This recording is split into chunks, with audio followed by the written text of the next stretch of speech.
I didn't know it then, but this was the moment everything quietly began. The reason these words would later be written, folded away, and never sent. Chapter 1. The first page I never planned to write. I didn't plan on keeping a diary. It wasn't one of those decisions people make after something dramatic happens. No breakup, no big realization. I didn't wake up one day thinking, this is the year I reinvent myself. The diary just sort of showed up. I found it in the back of my closet while looking for a sweater I hadn't worn since middle school. It was wedged between old yearbooks and a scarf I refused to throw away, even though I never used it.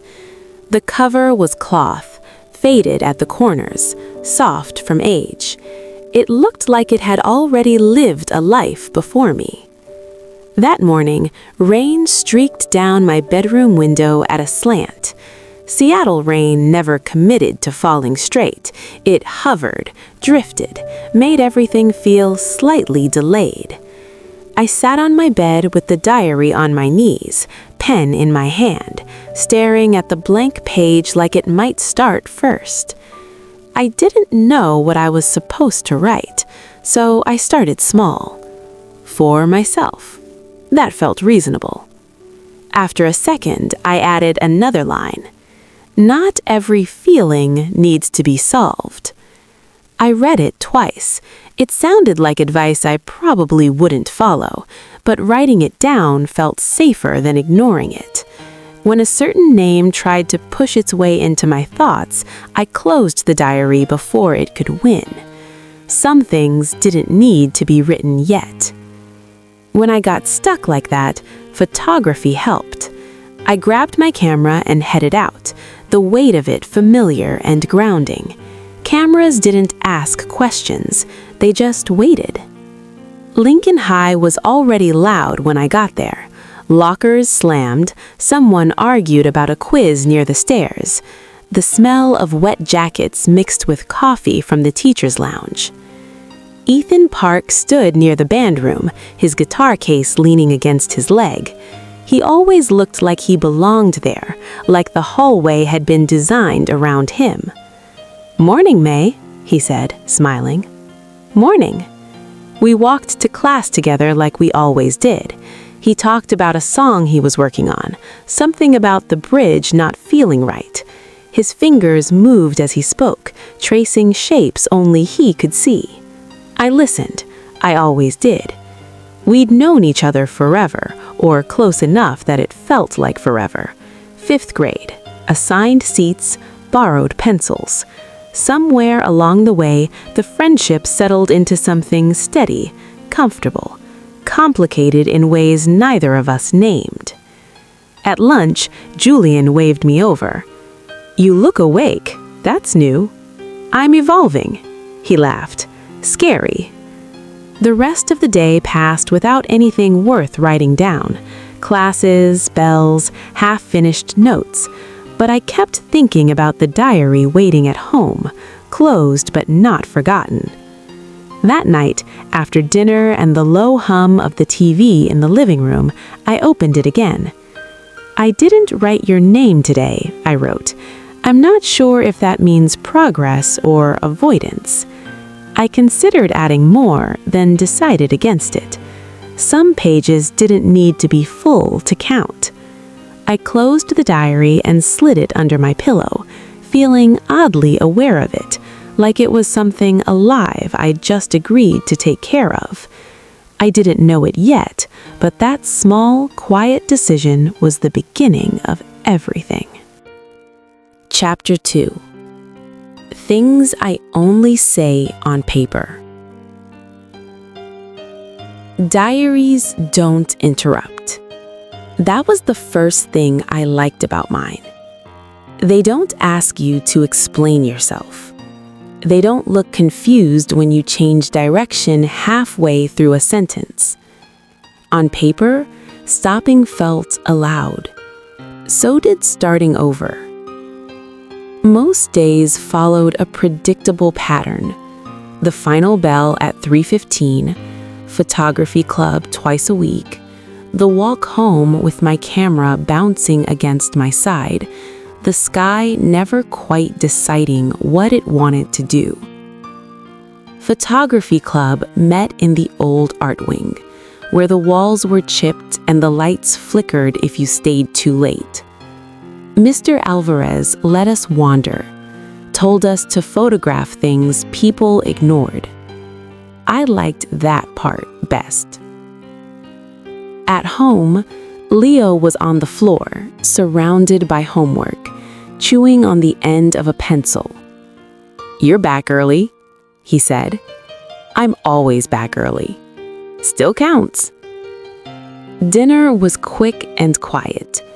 My mom watched me the way she always did when she was trying not to worry. "You okay?" she asked casually. "Yeah." She accepted it, but not completely. Later, in my room, I opened the diary and wrote without overthinking it.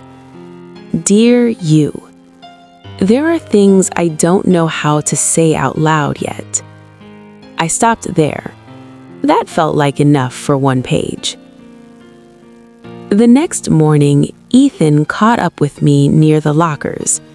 "You left this," he said, handing me my lens cap. "Thanks, I would have panicked eventually." He smiled. Eventually. We walked to class together like we always did. No awkwardness, no explanations. Just us, the way it had been for years. At lunch, Julian dropped into the seat across from me. "You look like you're planning something," he said. "I'm not." "That's what people planning something usually say." I rolled my eyes. "I'm just tired." He shrugged. "Fair." That afternoon, I stayed late in the dark room, watching photos slowly appear in the tray. I liked the waiting, liked that things didn't rush. That night, I wrote again. "Maybe I don't need to say everything yet," I wrote. "Maybe it's enough to know I could." I closed the diary and left it on my desk instead of hiding it. The room felt the same, but I didn't. Not better, just slightly more honest. Chapter 3. Almost, but not quite. Ethan and I had a habit of almosts. Almost sitting closer. Almost saying what we meant. Almost crossing lines we both pretended weren't there. We studied together at the library on Thursdays, mostly because it was quiet and mostly because it felt normal. Normal was easy to agree on. Normal didn't ask uncomfortable questions. We sat across from each other at a long table near the windows, books spread out, backpacks tucked under our chairs. Sometimes our knees bumped. Neither of us mentioned it. "You actually understand this?" he asked, pointing at his calculus worksheet. "I don't understand it. I've just accepted it." That explains a lot. I smiled, pretending not to notice the way he kept glancing up at me between problems, like he wanted to say something and hadn't figured out how to start. Outside, the sky was doing that gray thing it always did, bright enough to feel hopeful, dull enough to stay honest. At one point, he leaned back in his chair and stretched. "Do you ever think about leaving?" he asked casually, like he was talking about switching classes. "Leaving where?" "Here, after graduation," he shrugged. this version of things. I thought about the diary tucked inside my backpack, about pages filled with words I never said out loud. "All the time," I said. He nodded like that was the answer he expected, or maybe the one he needed. After the library, we walked partway home together. The air smelled like rain, even though it hadn't started yet. Cars passed, headlights already on, even though it wasn't dark. "You ever feel like you're holding back?" he asked. I laughed softly. "Isn't everyone?" "Yeah," he said, "but some people are better at it." I didn't ask who he meant. That night, I sat on my bed with the diary open, my backpack dumped on the floor. Writing felt easier when I wasn't trying to be careful. "Almost feels safer than yes," I wrote, "but it lasts longer than no." I stared at the sentence for a while, unsure if I agreed with myself. The next day at school, things felt mostly the same. That was the strange part. You could be quietly unraveling inside and still show up for first period on time.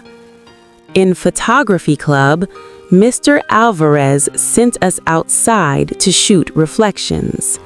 Windows, puddles, anything that shows two things at once. I found myself taking a picture of the band room door, glass smudged with fingerprints. Ethan was inside, laughing with someone I didn't recognize. I lowered the camera before pressing the shutter. Julian leaned over. "You missed a good shot." "I know." "You okay?" "Yeah." He studied me for a second. "You say that a lot." "So do you." "True," he admitted. After school, I caught Ethan at his locker. "Hey," he said, "library tomorrow?" "Yeah." He hesitated, then added, "I like when we do that." "So do I." It felt like we were both saying more than the words aloud. That night, I didn't write much, just one line right in the middle of the page. Some things stay unfinished because finishing them would change everything. I closed the diary and didn't move it back under my pillow. I left it on my desk, not on purpose, not by accident either. Chapter 4. The Risk of Writing It Down. The problem with writing things down was that the words started to feel real. Before the diary, thoughts stayed where they belonged, floating, temporary, easy to deny. Once they were on paper, they took up space. They asked to be remembered. I noticed it in small ways. The diary felt heavier in my backpack. I checked the zipper more than I needed to. Sometimes in the middle of class, I'd picture it sitting there, quiet but not harmless. Julian was the first to comment on it. "You've been carrying that thing everywhere," he said, nodding toward my bag as we waited outside the gym. "What's in it? Classified documents?" "Something like that." He grinned. I knew it. At lunch, he stole one of my fries and didn't apologize. That was our version of a conversation. At home, my mother hovered in the doorway of my room one evening. "You're writing a lot lately," she said. I didn't look up. "Am I?" She leaned against the frame. "You seem busy in your head." "I always am." She smiled softly. "Just checking." That night, I opened the diary and stared at a blank page longer than usual. Writing suddenly felt less safe, like stepping onto thin ice. When I finally wrote, it wasn't what I expected. May, you are allowed to want things. I paused, then underlined it. I hadn't written Ethan's name. I hadn't written any name, just mine. The next day at school, Ethan caught me by the vending machines. "You okay?" he asked. "Yeah, why?" "You've been quiet." He tilted his head, quieter than usual. "I'm thinking about stuff." He smiled. "That's vague enough to be concerning." "Sorry, don't be." In photography club, Mr. Alvarez told us to photograph motion. "Something that looks like it might not stay where it is," he said. I took a picture of the hallway just after the bell rang, students moving in every direction, no one standing still. When I looked at the photo later, I realized my reflection was faintly visible in the glass trophy case. I hadn't planned that either. That evening, I left the diary on my desk instead of hiding it, not because I was trying to be brave, more because I was tired of pretending it wasn't part of my life now. Before bed, I added one more line beneath my name. "Wanting doesn't make me weak." I closed the diary and turned off the light. For the first time, I didn't immediately wonder who might read it. I wondered what would happen if someone did. Chapter 5. The page I didn't mean to leave open. The morning it happened didn't feel important. That was probably the problem. I woke up late, the kind of late where your body knows it before your brain does. My alarm had gone off at some point. I must have silenced it in my sleep. The house was already too quiet, which meant my mom had left for work and Leo had caught the bus without me. I moved fast, too fast. Jeans, hoodie, phone, backpack.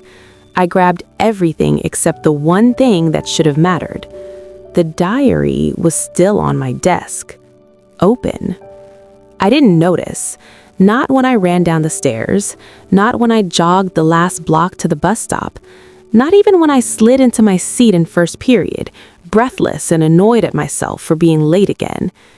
It wasn't until second period, when I reached into my bag to grab a pen, that the thought landed. The diary. My stomach dropped like I'd missed a step. I tried to tell myself it was fine. My room was closed. No one went in there during the day. My mom never snooped. Leo barely remembered I existed unless he needed help with homework. Still, the feeling didn't go away. At lunch, Julian was in a good mood, which somehow made me more anxious. "You look like you forgot something important," he said, unwrapping his sandwich. "I might have." "Like what?"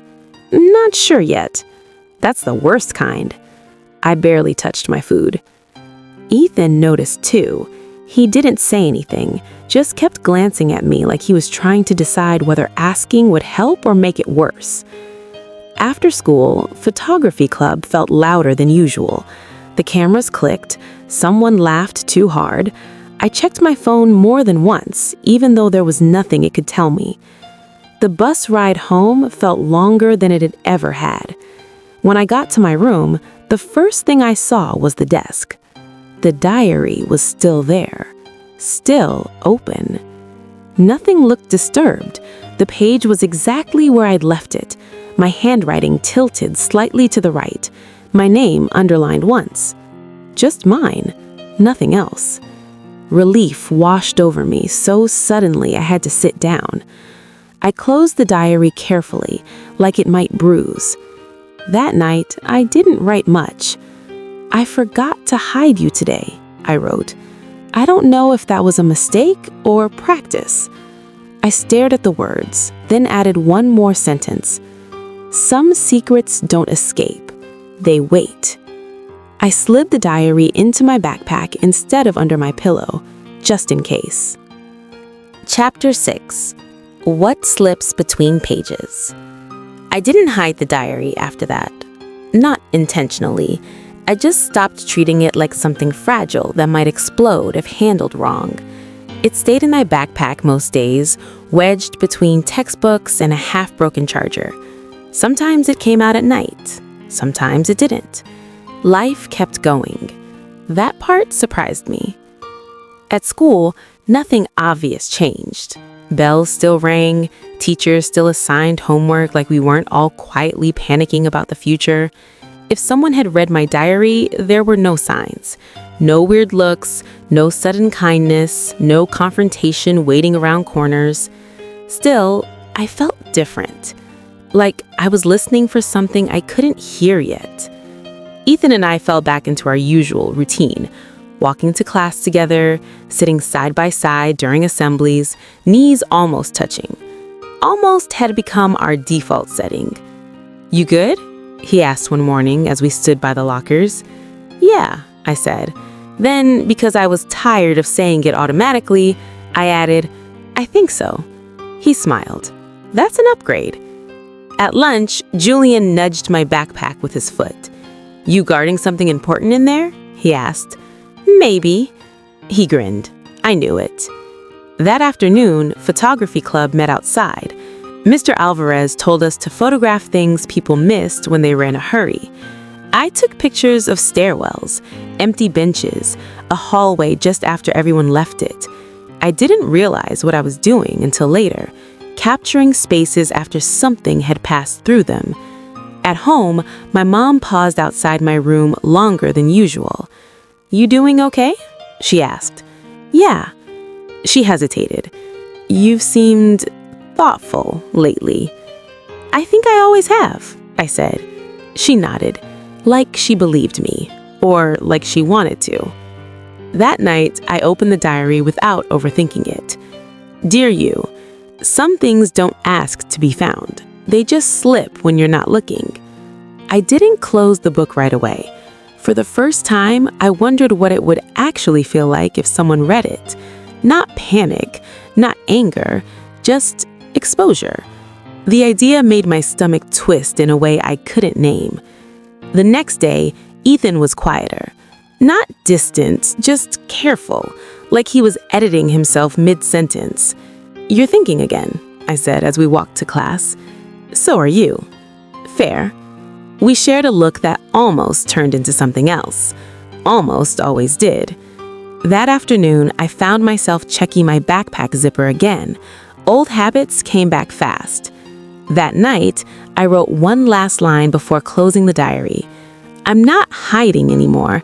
I just don't know what happens next. I slid the diary back into my bag and turned off the light. Somewhere between sleep and waking, I realized this part, the waiting, might be the hardest. Chapter 7. When almost starts to feel loud. There's a point where almost stops being quiet.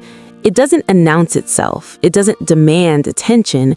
It just gets harder to ignore. Ethan and I were sitting on the steps outside the auditorium, waiting for rehearsal to end inside. Someone had propped the door open and music drifted out in uneven pieces. Someone missing notes, someone else laughing. "You ever feel like everything's about to change?" he asked. I glanced at him. "That's vague." He smiled. "I'm in a vague mood." I thought about college brochures piling up on my desk, about the diary in my backpack heavier than paper should feel, about the way I'd started noticing endings before they happened. "Yeah," I said. "Sometimes."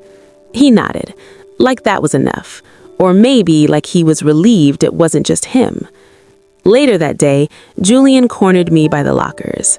"Okay," he said, "I'm officially asking." "Asking what?" "What's going on with you and Ethan?" "Nothing." He raised an eyebrow. "That's not an answer." "It's the only one I have." He studied me for a second, then shrugged. "Fair, just don't pretend you don't notice it." "Notice what?" "The way the room goes quiet when you two stop talking." I opened my mouth to argue, then closed it again.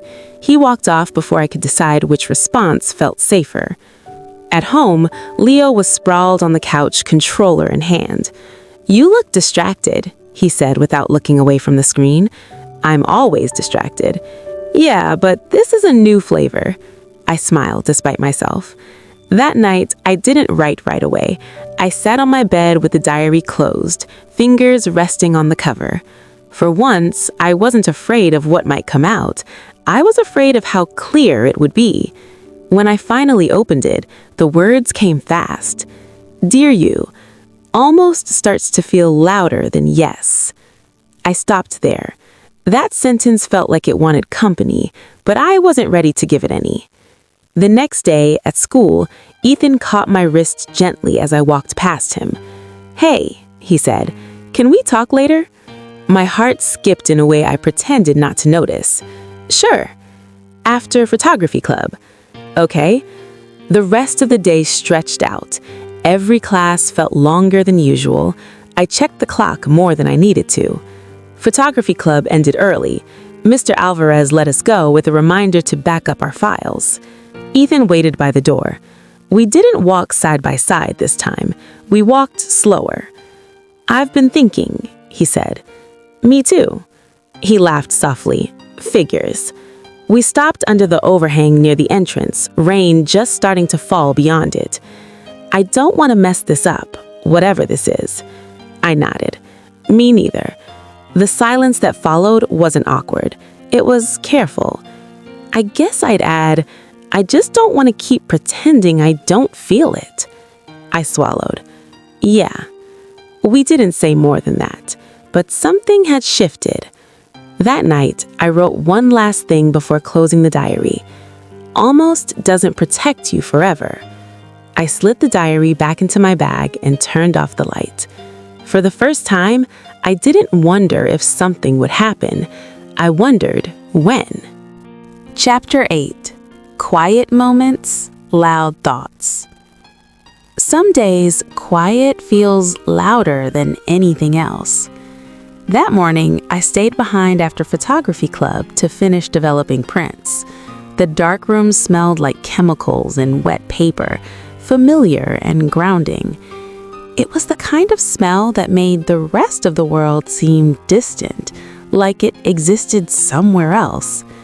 Ethan was already there, leaning against a counter, camera slung over his shoulder. He smiled when he saw me. "You didn't leave?" he said. "Not yet," I replied. "Need to finish something." He nodded, but his eyes lingered longer than usual. That look, like he was thinking something he didn't want to say, made my chest tighten. We worked in silence, shuffling chemicals, rinsing prints, careful not to bump into each other. Words didn't feel necessary. Some things could be said without speaking, even if they weren't clear yet. When we finally stepped out of the dark room, the hallways were nearly empty. The late afternoon sun slanted through the windows, streaking the floor with gold. "Do you ever notice how empty this school feels after hours?" he asked. "All the time," I said. "It's kind of nice." He laughed. "Yeah, until you realize you're still carrying everything in your head." I nodded. That was the truth. Thoughts and almosts, fears and small hopes, they never left, not even in empty halls. After walking together to the exit, we lingered at the front of the school. Rain had started, light drops pattering against the windows. Ethan pulled his hood over his head. I tucked my hair behind my ear, noticing how ordinary it all looked, and yet how heavy the air felt between us. "Want to grab something to eat?" he asked. "I thought you'd never ask," I said, smiling. We walked to a nearby cafe, side by side but not touching, our steps almost synchronized. Conversation flowed easily at first. Talk about schoolwork, photography, Mr. Alvarez's odd sense of humor. But eventually, we drifted into the silences that were almost comfortable, almost intentional. Over mugs of hot chocolate, I found myself noticing small details. How he stirred his drink, how he pushed a strand of hair behind his ear, how his eyes seemed to catch the light in a way I didn't expect. "May," he said suddenly, voice quieter, "do you ever think about, well, you know, us?" I froze for a moment, unsure what he meant. "About what?" I asked. "About you, me, this." He gestured vaguely between us. "Whatever it is." I smiled nervously. "I think about it more than I should." He leaned back, exhaling softly. "Me too." The cafe was warm and crowded, but for a moment, it felt like we were the only ones there. No words could fully explain the tension, the hope, or the worry that lingered. That night, I opened the diary. The page felt heavier than usual. "Dear you," I wrote, the words lighter this time. Quiet moments can be the loudest ones. I didn't close it immediately. I let the pen rest on the page, thinking about the afternoon, the cafe, the almost spoken words. I slid the diary under my pillow when I finally turned off the light, feeling a little braver, though I wasn't sure why.